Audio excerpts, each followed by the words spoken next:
નમસ્કાર મિત્રો. હમણાં છેલ્લા ઘણા સમયથી વિટામિન B12 વિશે ઘણી બધી ચર્ચાઓ થતી હોય, પરંતુ આજે આપણે આ વિડીયોમાં વાત કરીશું વિટામિન D3 વિશે. વિટામિન D3 શું છે, એની નોર્મલ એડલ્ટની ડેઈલી રિક્વાયરમેન્ટ કેટલી હોય, આ ઉપરાંત એનું નોર્મલ બ્લડ લેવલ કેટલું હોય. સૌથી પહેલા જોઈએ કે વિટામિન D3 શું છે.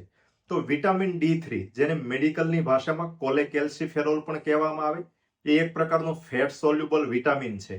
એ વિટામિન હોવા છતાં પણ શરીરમાં એક પ્રકારના હોર્મોન જેવો ખૂબ જ મહત્વનો રોલ પ્લે કરતું હોય. વિટામિન D3 છે એ નોર્મલી બોન હેલ્થ એટલે કે આપણા હાડકાની તંદુરસ્તી માટે તથા કેલ્શિયમ અને ફોસ્ફરસ જેવા મિનરલ્સના રેગ્યુલેશન માટે ખૂબ જ મહત્વનું છે.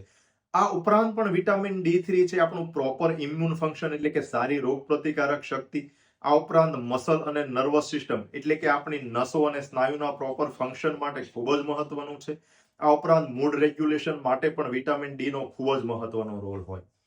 નોર્મલ એડલ્ટ એટલે કે પુખ્ત વયના વ્યક્તિની daily requirement of vitamin D3 એટલે કે દૈનિક માત્રામાં જરૂરિયાત છે તે અંદાજિત 15 થી 20 માઇક્રોગ્રામ પર ડે હોય, અથવા તો 600 થી 800 ઇન્ટરનેશનલ યુનિટ પર ડે છે વિટામિન D3 ની ડેઈલી રિક્વાયરમેન્ટ છે. વિટામિન D3 ને સનશાઇન વિટામિન પણ કહેવામાં આવે છે, કારણ કે સૂર્યપ્રકાશ એટલે કે સનલાઇટ છે વિટામિન D3 નો સૌથી બેસ્ટ સોર્સ છે. સનલાઇટની અંદર રહેલા UVB પ્રકારના કિરણો જ્યારે આપણી સ્કિન ઉપર પડે ત્યારે આપણા સ્કિનની અંદર રહેલો એક પ્રકારનો કોલેસ્ટ્રોલ 7 ડિહાઇડ્રો કોલેસ્ટ્રોલ છે એ વિટામિન D3 માં કન્વર્ટ થતો હોય, અને આ રીતે આપણા શરીરમાં સનલાઇટ દ્વારા છે નેચરલી વિટામિન D છે એ પ્રોડક્ટ થતું હોય. નોર્મલ વિટામિન D3 ની લોહીની અંદર માત્રા જોઈએ તો એનું લેવલ છે એ 30 થી 100 નેનોગ્રામ પર ml હોવું જોઈએ.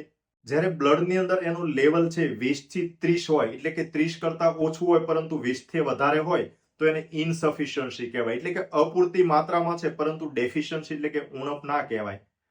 જ્યારે બ્લડની અંદર એની માત્રા છે 10 થી 20 જેટલી હોય ત્યારે એની અંદર ડેફિશિયન્સી એટલે કે વિટામિન D3 ની ઉણપ છે એવું કહી શકાય. અને જ્યારે બ્લડ લેવલ છે 10 કરતા ઓછું હોય તો એને સિવિયર ડેફિશિયન્સી એટલે કે વધુ ગંભીર પ્રમાણમાં ઉણપ છે એવું કહી શકાય. વિટામિન D3 અને B12 માં મેઇન ફરક એ છે કે B12 છે નોર્મલ કરતા વધુ માત્રામાં હોય તો એ આપણા શરીરમાં ટોક્સિસિટી ના કરે, જ્યારે વિટામિન D3 છે નોર્મલ કરતા વધુ માત્રામાં હોય એટલે કે જ્યારે એનું લેવલ 100 કરતા વધારે હોય તો એ વિટામિન D ટોક્સિસિટી પણ આપણા શરીરમાં કરે, એટલે એમનું લેવલ છે 30 થી 100 ની વચ્ચે હોવું ખૂબ જ જરૂરી છે.